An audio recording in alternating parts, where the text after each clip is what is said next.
தெற்கு சீமையில என்ன பத்தி கேளு, தூளு கிளப்புறவன் தூத்துக்குடி ஆளு.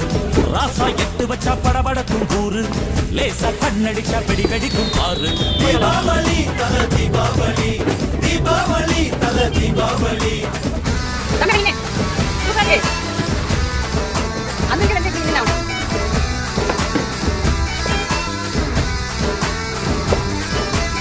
தெற்கு சீமையில என்ன பத்தி கேளு, தூளு கிளப்புறவன் தூத்துக்குடி ஆளு.